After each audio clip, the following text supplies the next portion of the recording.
O vídeo já vai começar, mas antes, não se esqueça de se inscrever e ativar as notificações.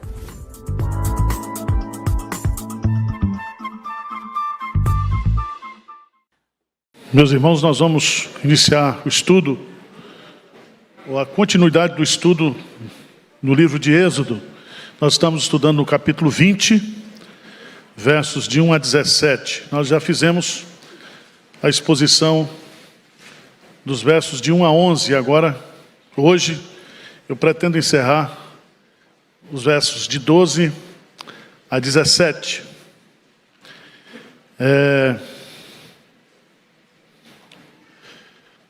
Todos nós sabemos que a lei de Deus, no Antigo Testamento, ela está dividida em 3 partes.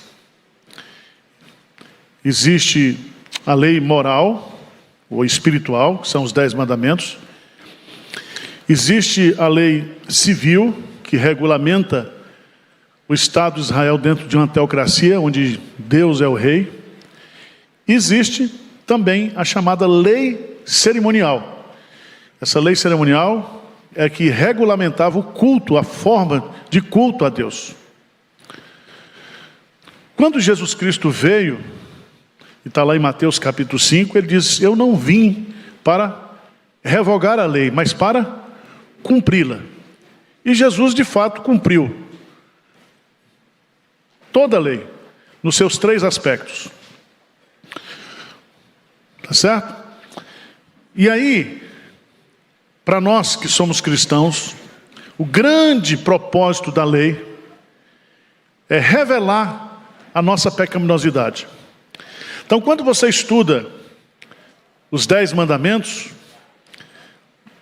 você não estuda os 10 mandamentos ou pratica os 10 mandamentos hoje como cristão para ser salvo, porque a salvação é pela graça. E você não vai, pela sua própria força, cumprir a lei. Por isso, na nova aliança, a lei foi escrita nas tábuas do nosso coração. O que significa isso? Significa que o Espírito Santo foi colocado dentro de nós para que Ele, no poder dEle, nós possamos obedecer o quê? Os 10 mandamentos. Mas mesmo assim, a gente peca. Tá certo? Então não se desespere. Cristo já pagou o preço da sua redenção. Mas a gente tem como propósito, por amor a Deus, aquele que me ama, guarda os meus mandamentos. Êxodo capítulo 20, de 12 a 17, diz assim: honra teu pai e tua mãe, para que se prolongue os teus dias na terra, que o Senhor Deus, teu Deus, te dá. Não matarás, não adulterarás, não furtarás, não dirás falso testemunho, não cobiçarás a casa do teu próximo, não cobiçarás a mulher do teu próximo, nem o seu servo, nem a sua serva, nem o seu boi, nem o seu jumento, nem coisa alguma que pertença ao teu próximo. Êxodo capítulo 20, nós temos aqui os 10 mandamentos. E vocês sabem que quando esses 10 mandamentos foram dados a Deus, por Deus a Moisés, eles vieram em 2 tábuas. Lembram disso, né? A primeira tábua contém 4 mandamentos. E esses 4 mandamentos, eles estão relacionados a Deus. Na primeira tábua, o amor a Deus. Não terás outros deuses diante de mim, não farás para ti imagem, não tomarás o nome do teu Deus em vão. Lembra-te do dia de sábado para o santificar. Lembra que em Mateus capítulo 22, versos 35 a 40, quando os fariseus pedem para Jesus fazer o resumo da lei e dos profetas, ele resume em 2 mandamentos: amarás o Senhor teu Deus e ao próximo como a si mesmo. Então ali Jesus, ele, em 2 versículos, ele resume o que é as 2 tábuas. A primeira tábua do nosso relacionamento com Deus, a segunda tábua do nosso relacionamento uns com os outros. Relacionamento social. Os fariseus, na época de Jesus, eles criaram 613 mandamentos, além dos 10 mandamentos, e além de todos os mandamentos da lei cerimonial, eles ainda criaram 603 mandamentos. E Jesus disse que esses mandamentos não são de Deus, mas tradição de homens. E nós precisamos tomar cuidado, porque nós somos fabricantes de tradições que não estão na Bíblia. O nosso coração é uma fábrica perene de ídolos e nós queremos regulamentar a vida uns dos outros. Vamos lá. Vamos começar com esse mandamento aí. Honra teu pai e tua mãe para que se prolonguem os teus dias na terra que o Senhor teu Deus te dá. Primeira coisa que aparece nesse texto, e eu acho fantástico isso aqui, é que a autoridade familiar está na mão do pai, na mão da mãe. Que a turma fala, não, porque é um sistema patriarcal, mas ele está dizendo aqui, honra teu pai e a tua mãe. Porque ainda que o líder espiritual seja o pai, mas a mãe também é autoridade, juntamente com o pai, dentro de casa, dentro da família. Outro detalhe muito importante é que tudo o que acontece na sociedade começa na família. Por isso que a gente está vivendo essa luta tremenda hoje. Por isso que as ideologias contrárias à palavra de Deus têm como foco destruir o casamento e a família. Eu já falei aqui hoje cedo, no culto das 8, sobre o pecado do preconceito racial. E eu vou falar de outro assunto no culto das 11, da epidemia do morar junto. Morar junto. Já notou isso? Você casou? Não, estou morando junto. O morar junto é uma desonra ao casamento e uma honra ao pecado. E nós temos que combater isso. Por que Deus, ao dar os mandamentos, Ele coloca o primeiro mandamento social a partir da família? Porque a família é a célula mãe da sociedade. A família foi criada antes do Estado. Está lá em Gênesis. Então, se um filho, ele não aprende a respeitar pai e mãe, ele não vai respeitar professor, autoridade nenhuma. Então, é no ambiente familiar que o nosso caráter é formado, a nossa personalidade é formada. Tá certo? Agora, o que significa honrar os pais? Há muitas respostas para esse versículo. E se você pegar lá os nossos símbolos de fé, você vai ter muitas respostas, né? Mas eu queria destacar aqui 4 principais que eu destaco no texto. Primeiro, segundo Levítico 19:3, respeitar a posição deles. Respeitar a posição. Existe, meus amados irmãos, uma gradação de autoridade que procede de Deus, passa por Jesus Cristo, vem para o homem e para a mulher. É uma ordem natural. Vocês se lembram que no contexto do Antigo Testamento e no contexto dos cristãos mais antigos, tinha sempre aquele negócio de bênção mãe, bênção pai. O casamento, ou um novo casamento, o casamento de um filho e de uma filha, tem que ter a bênção do pai e da mãe. E se seu pai e sua mãe disser para você que esse casamento não vai dar certo, é melhor você acreditar. Sabia disso? Você não vai construir uma nova família desonrando pai e mãe. O que é que diz Levítico 19:3? O que é que diz lá? Hein? Levítico, capítulo 19, versículo 3. Vamos ler juntos? Está na tela aí. Cada um respeitará a sua mãe e o seu pai, e guardará os meus sábados. Eu sou o Senhor vosso Deus. Respeitar, reverenciar, tratar com dignidade, isso é honrar. Segundo, amar e valorizar os pais. Valorizar os pais.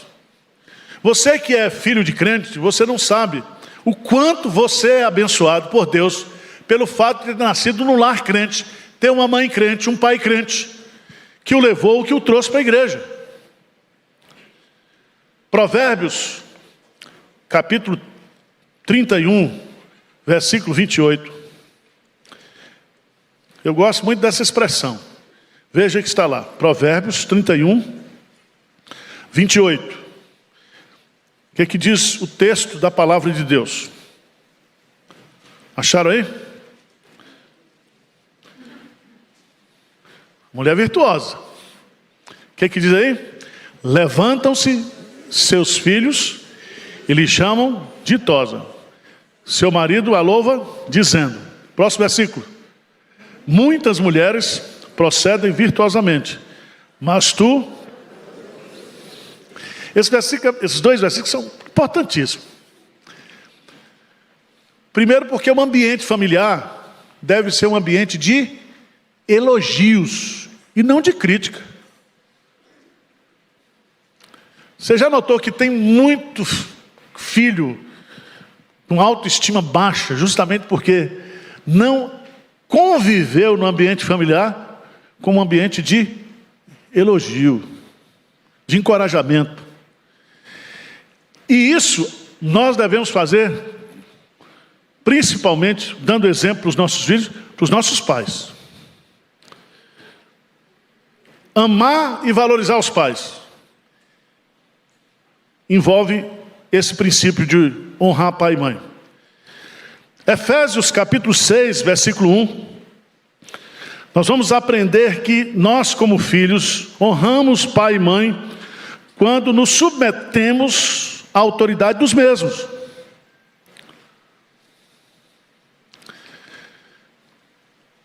E eu quero dizer uma coisa para você, sendo seu pai crente ou não, você não vai obedecer seu pai quando aquilo que ele está pedindo para você fazer é contrário à palavra de Deus. Mas submeter-se à autoridade de seu pai e de sua mãe, e eu vou dizer para você, não é só até os 18 anos não, depois piora. Porque para pai e mãe, a gente não fica velho.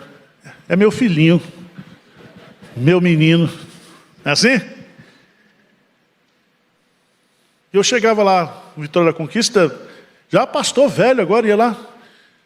Meu pai dizia assim, você não vai usar paletó não? Você é pastor, rapaz, tem que usar paletó o dia todo. Né? E quando a gente saía para comer pizza depois do culto, ele dizia, não concordo com isso não.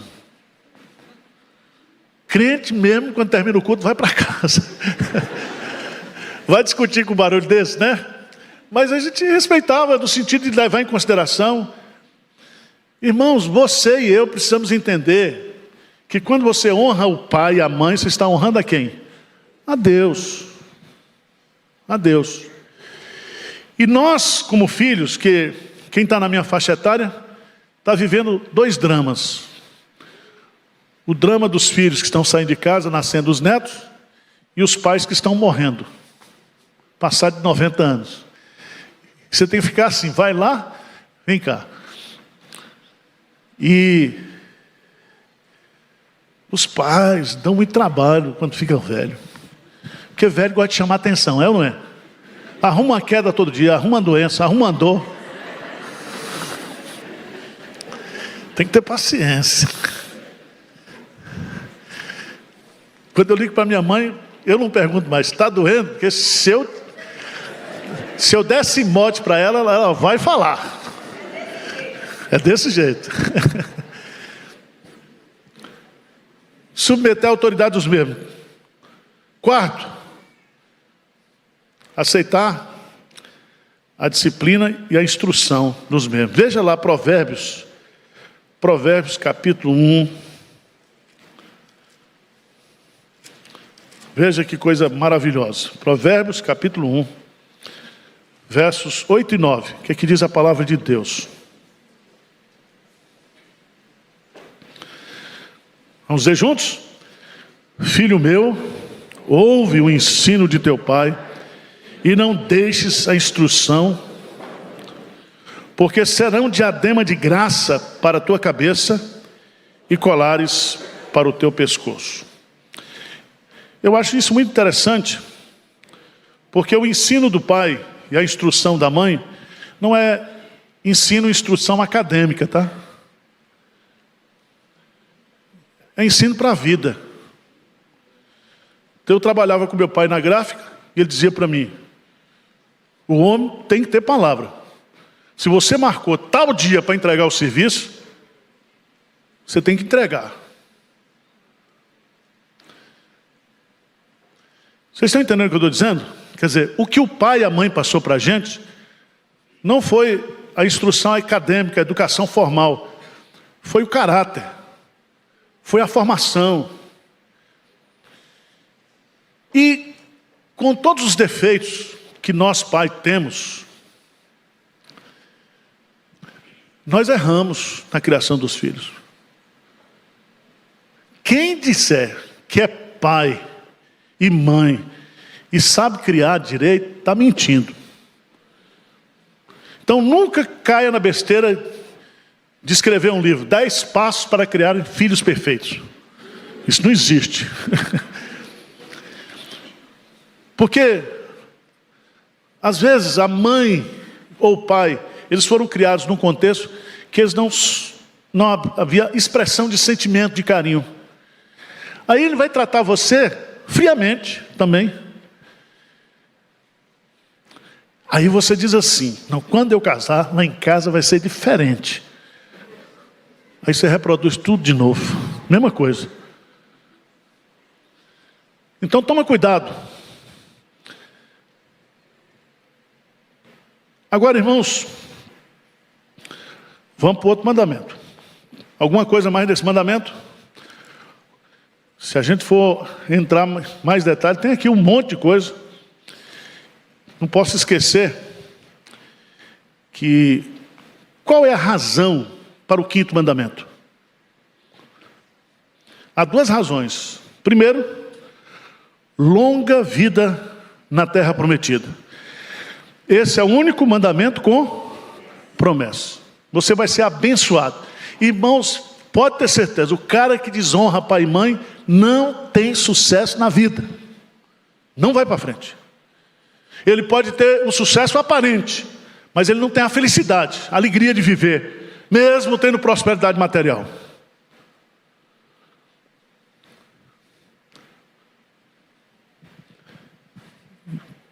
No contexto do Antigo Testamento, filho que desonrasse seus pais por maldição eram punidos com pena de morte. Sabia disso?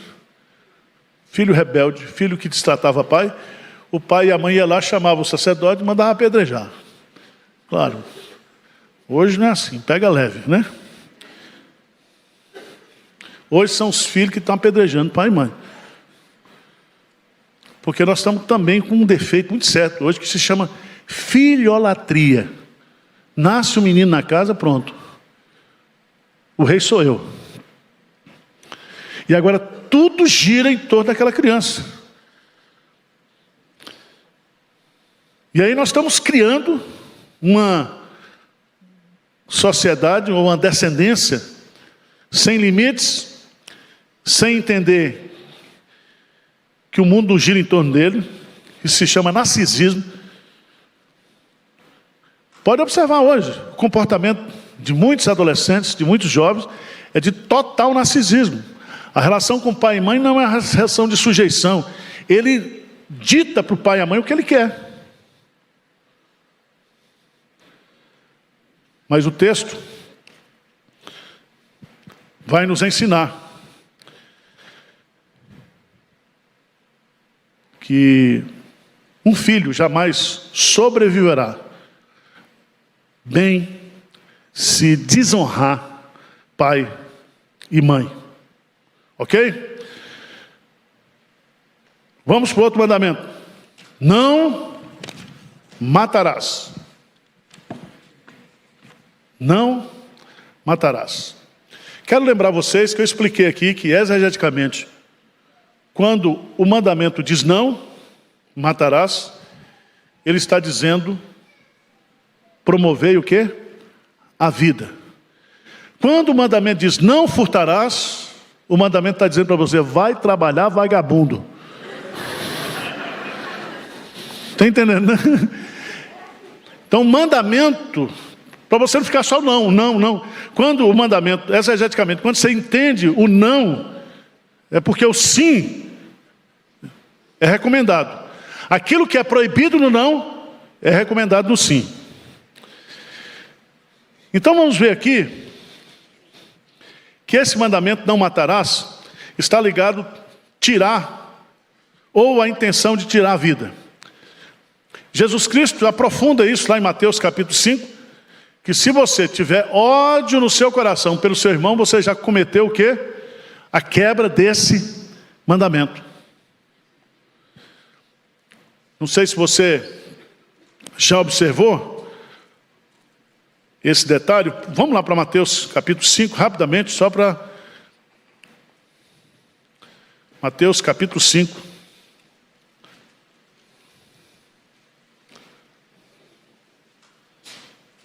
Versículo 21.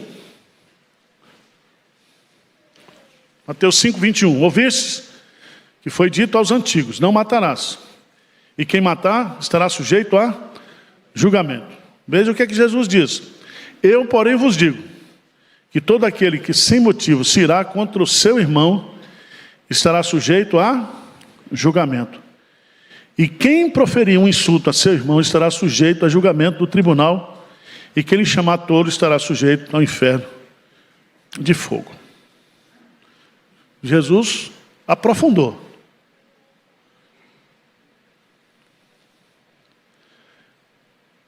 Todo aquele que se irá contra, sem motivo.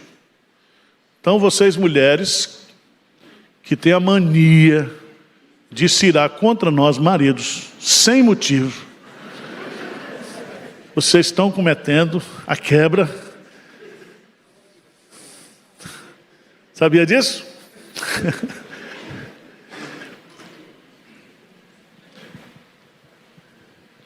O que a gente precisa entender, irmãos, é que o mandamento, ele quer nos dirigir não apenas do ponto de vista da execução, mas da intenção e da motivação. Da motivação. Esse mandamento, não matarás, engloba matar com intenção, homicídio, morte acidental, suicídio e até matar em legítima defesa. Esse está na moda, né? Muita gente hoje matando, dizendo que foi em legítima defesa. É importante a gente entender que nesse mandamento, ou esse mandamento, ele foi muitas vezes interpretado no contexto das leis civis de Israel. E que Cristo, ao abrir o leque para nós aqui, ele aprofunda na questão da intencionalidade. Então aquelas leis que estão no Antigo Testamento, que são leis civis de Israel, nós não podemos aplicá-la hoje. Olho por olho, dente por dente. Não. A Bíblia fala que nós temos que amar os nossos inimigos e orar por eles. Não te deixe vencer pelo mal, mas vence o mal com o bem. Esse é um assunto muito interessante, por exemplo, sobre guerra, né? Quais são as correntes éticas que a gente tem para interpretar a guerra? Correntes cristãs. Primeiro, tem o ativista. O ativista diz, não, toda guerra é para acontecer mesmo. Deus deu a espada para o Estado. Então, quando o Estado promove guerra, nós cristãos devemos estar engajados, porque a guerra, ou a autoridade para matar, a autoridade de exercer a vingança, de punir os injustos, de proteger os justos, está na mão do Estado. Esses são os ativistas. Os pacifistas são aqueles de nada de guerra, né? Porque o princípio maior do cristianismo é o amor. E nós não devemos matar uns aos outros. Aliás, você já notou que só vai para a guerra gente nova? Os velhos criam confusão, fica tomando uísque e põe a moçada para morrer. Se eu fosse para a guerra, eu ia jogar dominó com o pessoal do outro lado. Disse, gente, nós estamos aqui numa... Mas nós sabemos, pela palavra de Deus, que há guerras justas e injustas. Lá no Antigo Testamento fala as guerras de Deus. Então, se você tem o ativismo, você tem o pacifismo, você tem também o seletivismo. O seletivismo diz assim, dependendo da guerra, a gente entra. Dependendo da guerra. E quando você entra na guerra, você entra para matar ou para morrer, não tem outra opção. Então, se um cristão, se você for convocado para a guerra, você vai ter que atirar. Deu para entender?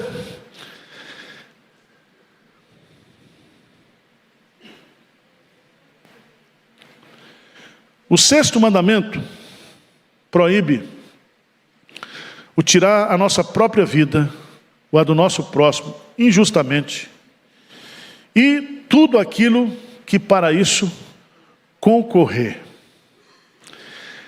Davi não matou Urias, matou? Mas Davi deu uma ordem para que Urias fosse o quê? Morto. Ele foi o autor intelectual do crime. Então isso é para a gente entender que você tem que fazer tudo para que esse mandamento ele seja cumprido e que você não cometa aquilo que está proibido. Vamos adiante. Próximo mandamento. Não matarás. Depois vem agora, não adulterarás. Mesma coisa. Na lei civil de Israel, o adultério, ele era punido quando flagrado com o quê?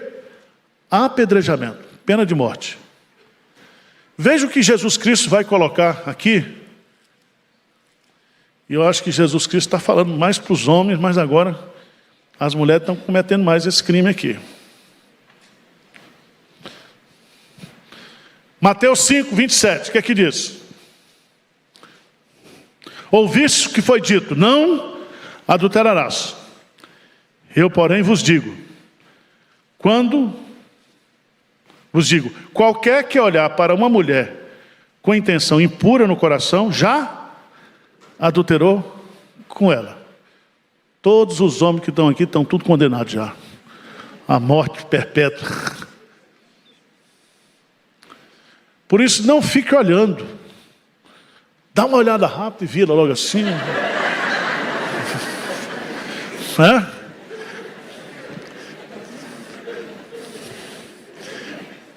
O pastor Samuel Falcão dizia: capricha na primeira olhada para não cair na segunda. Então, dá uma olhada, admira como obra da criação de Deus, né?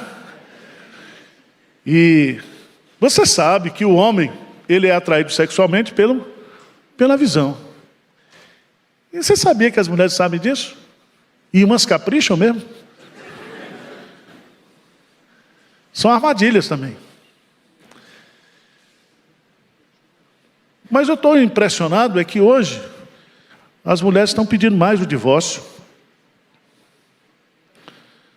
As mulheres estão bebendo mais. Passa num barzinho aqui, pode olhar. Está aquela mulherada bebendo. E com certeza aprontando. Veja, irmãos. Estou colocando isso, não é que eu tenho nada, eu não sou misógino, tá? Eu só estou constatando um fato hoje do comportamento. Eu estou assim vendo que grande parte dos homens hoje, essas novas gerações, estão em crise. Eles não sabem o que é ser homem. Até aqui na igreja tem curso para homem, tem o MENAP. Pelo amor de Deus.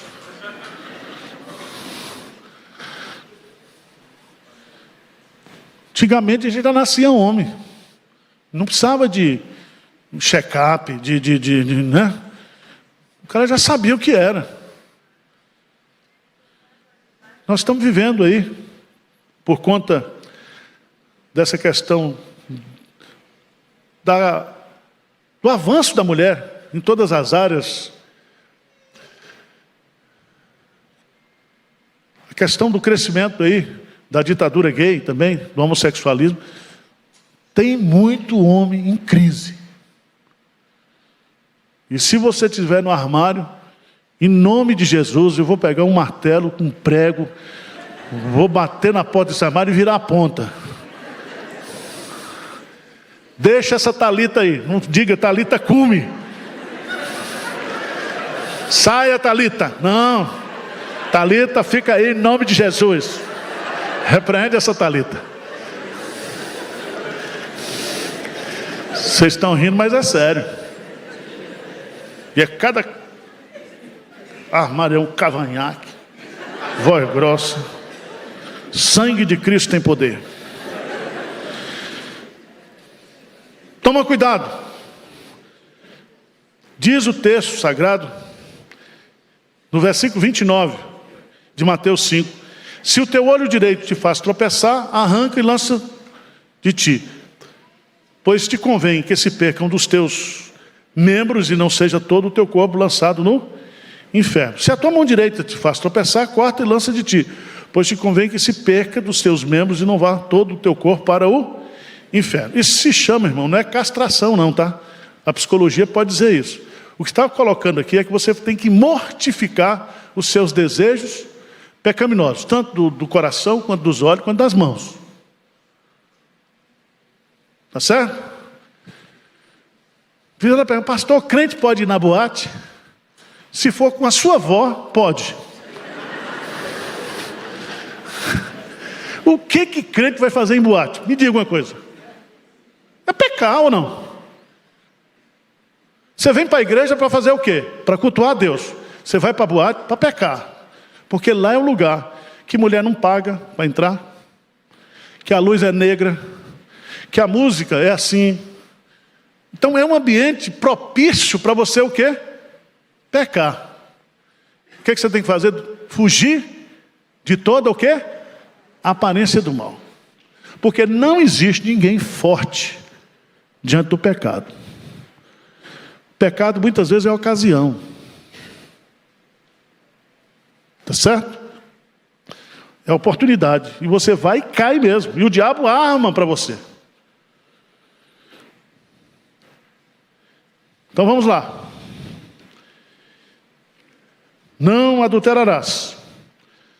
Esse é o 7º mandamento. O que é o adultério? é a violação do leito conjugal.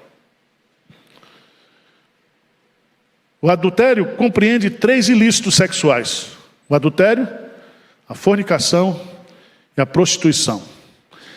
Esses termos são rigorosamente idênticos, só que muitas vezes a prostituição se aplica ao solteiro, a fornicação ao solteiro, e o casado é chamado de adultério.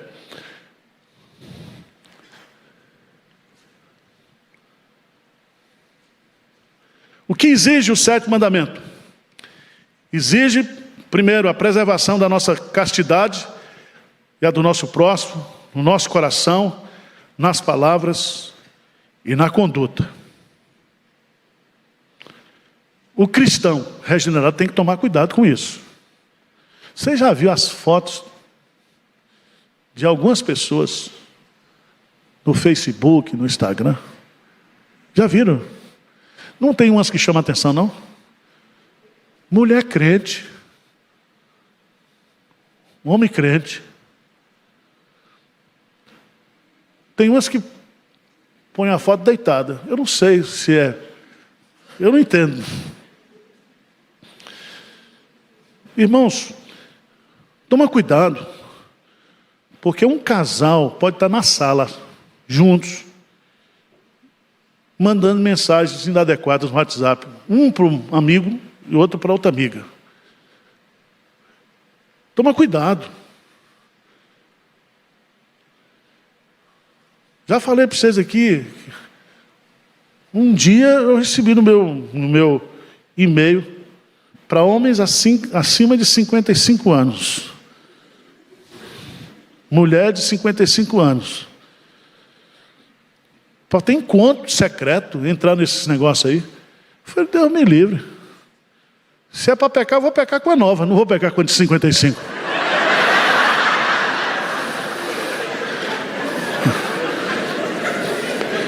Bode velho gosta de capim novo, não é? Está tudo mudado. E as mulheres velhas querendo rapaz novo? Você se passou dos 50, não faça mais tatuagem, porque não vai ser tatuagem. Vai ser uma coisa horrível, porque tatuagem pelanca não funciona. Não funciona. Meus irmãos, o 7º mandamento proíbe todos os nossos pensamentos, palavras e ações impuras. E tudo começa onde? Na cabeça. Você começa a pensar, e aí a coisa vai desembocar. Mas vamos para frente. Se você observar, nós vamos para o outro mandamento, que é não furtarás. Êxodo 20:15. Não furtarás. Este mandamento proíbe o furto, o roubo, o latrocínio, a defraudação, o peculato, o estelionato e todos os demais ilícitos nos campos produtivos, mercantis, financeiros, gerenciais e administrativos, tanto nos âmbitos individuais como nos coletivos, privados e públicos. Qualquer ato, portanto, lesivo ao próximo, à sociedade, está sob o quê?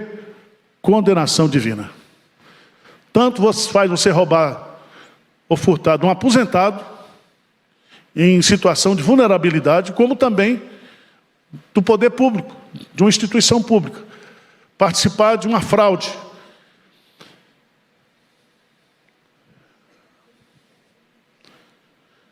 Esse mandamento é muito importante, não furtarás, porque ele estabelece o direito de propriedade. O que é seu, o que é meu. O seu direito começa quando termina o meu. Por isso que lá no Antigo Testamento, coisa que se fazia no Brasil e se faz até hoje, não removais os marcos que separam o que é as propriedades. Às vezes o cara, ele ia crescendo a sua propriedade, invadindo o quê? A propriedade do outro. Então, Deus estabelece nesse mandamento o direito da propriedade. Aqui, a gente poderia dizer que esse mandamento proíbe a autolesão. Por que preguiça é pecado na Bíblia? Hein? Porque a preguiça é uma autolesão. O preguiçoso está prejudicando o que há? A si mesmo e aqueles que estão ao seu redor. Por isso que trabalho na Bíblia é bênção. E preguiça é o quê? Maldição. Veja, por favor, o que o apóstolo Paulo coloca lá em Efésios capítulo 5. Vamos falar rapidamente lá. Efésios capítulo 5.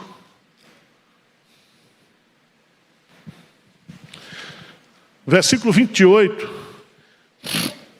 Diz assim: aquele que furtava, não furte mais. Antes, trabalhe fazendo com as próprias mãos o que é bom, para que tenha com que acudir ao necessitado.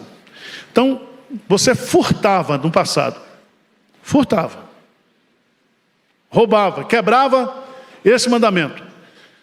Você agora se converteu, é uma nova criatura. Então você tem que parar de furtar. Mas, preste atenção, santificação é mudança de hábito. Você deixa de furtar, substitui esse hábito de furtar pelo hábito de trabalhar. E trabalhar com as suas próprias mãos. E agora, ao invés de você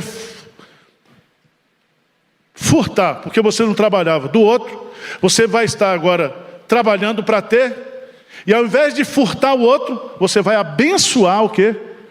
A vida do outro. Veja o texto, o versículo aí. Aquele que furtava, não furte mais, antes trabalhe, fazendo com as próprias mãos o que é bom, para que tenha com que acudir ao necessitado. Você agora não quer o do outro, você agora é um trabalhador crente, você vai abençoar a vida do outro. Vocês estão entendendo? Mesma coisa com a mentira. Você era mentiroso? Para de mentir e começa a falar o quê? A verdade.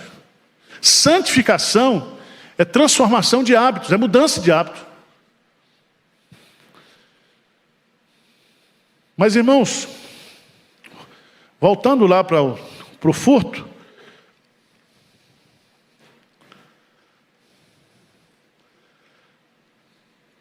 tem uma palavra aqui, para os empregadores também, que a gente fala só do trabalhador. Esse mandamento aqui também é para o governo, para as autoridades constituídas. Eles não podem furtar a população, eles não podem furtar o contribuinte. A lesão ao próximo, o furto aqui, é para toda a sociedade, é para todos os integrantes da sociedade. Mas vamos adiante, falso testemunho. Você acha que tem hoje isso, falso testemunho? Se fosse na versão atual, dizia fake news. Não pratique o quê? Fake news. O 9º mandamento: não dirás falso testemunho contra o teu próximo. Numa sociedade patriarcal, tribal, como era o povo de Israel, a justiça era feita direta e imediatamente através do testemunho de 2 ou 3 pessoas.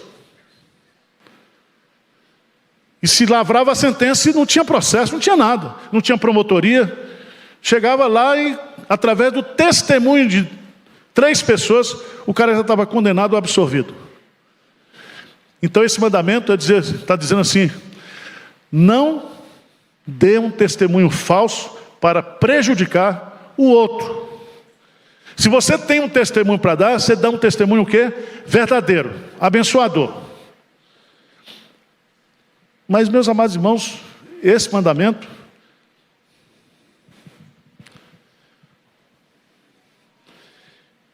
ele proíbe tudo o que é prejudicial à verdade ou injurioso, tanto à nossa reputação como à do nosso próximo. Isso aqui sabe o que significa? Não seja mentiroso quando você for falar a seu respeito e a respeito de outra pessoa. A mentira, ela não é somente incompatível com a verdade, é a sua negação e a sua destruição. Quem mente está destruindo a verdade, está negando a verdade. E quem é o pai da mentira? O diabo, que mente desde o princípio. Se nós somos filhos de Deus, nós devemos dizer a verdade uns aos outros, com amor, etc, etc, mas nós temos que ser verdadeiros. Às vezes até a gente exagera, eu mesmo. Exagero. Uma senhora lá em Olinda, era pastor lá, nasceu a criança dela, e ela já estava bem avançada na idade. E a criança era feia demais. E ela chega para mim numa felicidade tremenda. Pastor, olha que coisa linda. Eu olhei. É diferente. É diferente. É exponencial. Tem hora que, se você for verdadeiro demais, o quê? Você vai criar conflito. Mas aqui é o falso testemunho, né? É você mentir deliberadamente. Por fim, irmãos, o 10º mandamento. Qual é? Não cobiçarás. Por que não cobiçarás é o 10º mandamento? O que vocês acham? Por que não começou com não cobiçarás?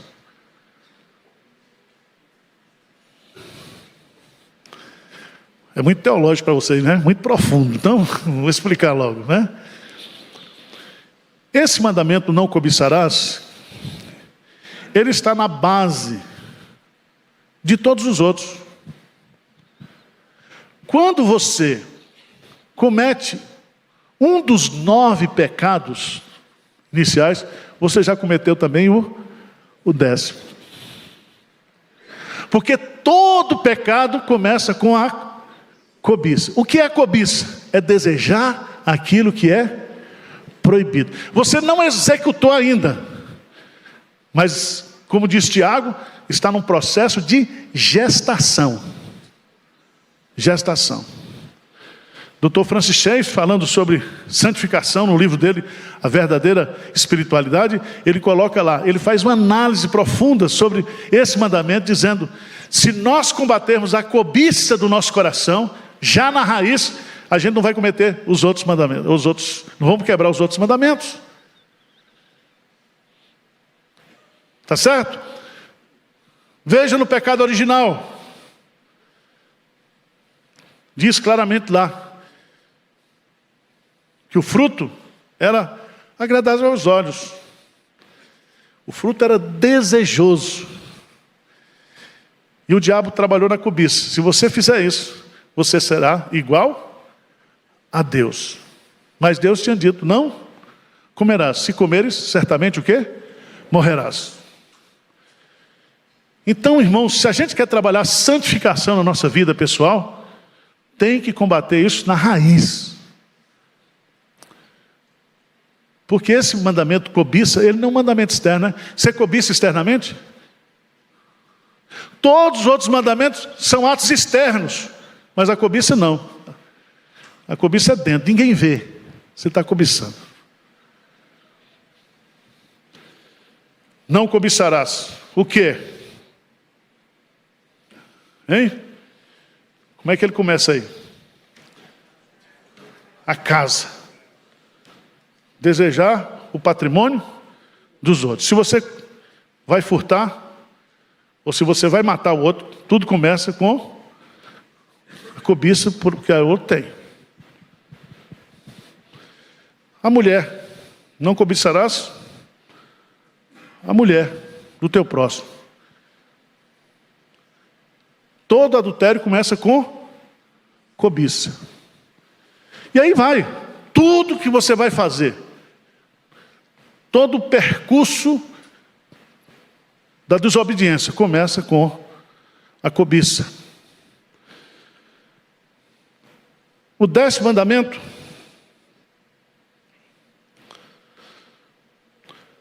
proíbe todo descontentamento com a nossa própria condição. Toda inveja ou pesar à vista da prosperidade do nosso próximo. E toda tendência e afeição desordenada a alguma coisa que lhe pertence. Contentar-se com o que se tem não significa de você deixar de lutar para aquilo que você quer ter. Mas o caminho para ter é o trabalho. Tá certo? Vou terminar porque a mulher chegou. Eu vou encerrar a aula. Vocês não viram nada do que eu disse aqui. Está gravado, mas... né? Irmãos, vamos para frente. Vou falar mais não, porque eu tenho que pregar agora sobre morar junto. Eu tenho que esfriar a cabeça. Quem quiser fazer pergunta, se inscreva no meu Instagram e manda pergunta. Eu estou respondendo agora. Faz uns videozinhos assim, ou então eu respondo. Quando é muito educada, é a equipe que responde. Tem uma equipe que responde, sabe? Quando é só bem curtinha assim, bem grossinha, é comigo. Vamos ficar de pé? Vamos orar? Eu vou encerrar o livro a exposição de Êxodo, fazendo uma aula sobre o tabernáculo e o significado do tabernáculo para nós hoje. Tá bom? E o pastor Hernandes continuará na próxima semana a exposição que ele está fazendo do livro dos Salmos. Terminando Gênesis, aí eu vou começar, ou terminando Êxodo, eu vou começar Gênesis, para a gente estudar esse livro maravilhoso. Tá bom? Pai querido, olha para nós aqui. O Senhor conhece o nosso coração, as nossas lutas, os nossos desafios, as nossas fraquezas. Que o Senhor continue tendo misericórdia de cada um de nós. Guarda cada família aqui representada, cada casamento. Que o Senhor nos proteja do maligno, que o Senhor nos guarde de fazer coisas erradas, de quebrar princípios da Tua palavra. E que o Senhor nos dê sempre um coração quebrantado e um senso de dependência do Senhor. Quem pensa que está de pé, cuidado para que não caia. Que nós possamos fugir do pecado, fugir da aparência do pecado. Guarda os nossos olhos, as nossas mãos, a nossa boca, os nossos ouvidos, de tudo aquilo que pode gerar pecado na nossa vida. Essa é a nossa oração em nome de Jesus. Amém.